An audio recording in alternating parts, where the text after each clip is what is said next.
మీరే oil use చేస్తారో comment చేసి చెప్పండి. మేమైతే మా చిన్నప్పటి నుంచి కూడా నువ్వుల నూనె యూజ్ చేస్తాము. నా పెళ్ళైన తర్వాత కూడా మా డ్యాడీ వాళ్ళే ఇస్తారనమాట. ఆయిల్ అది పంపిస్తారు.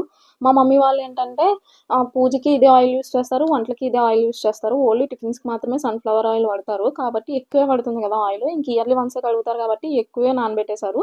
ఇంక ఇద్దరు మనుషులు పెట్టేసి దంచిచ్చేస్తున్నారనమాట మొత్తం.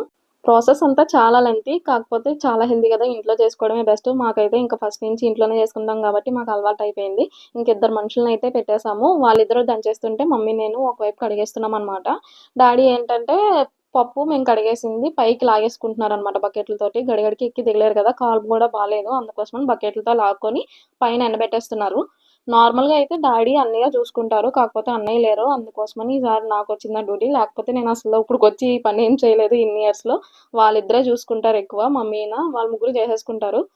ఇంక మనుషులు పెట్టేసాం గదా! వాళ్ళే ఉండిపోతారు. మార్నింగ్ నుంచి ఈవినింగ్ వరకు పప్పు దగ్గరే ఉండిపోతారనమాట. మధ్య మధ్యలో కదుపుతూ నెక్స్ట్ చెరిగేస్తారు. పప్పంతా చెరిగేసి బొత్తు తీసేసి ఇచ్చేస్తారనమాట మనకి పప్పు.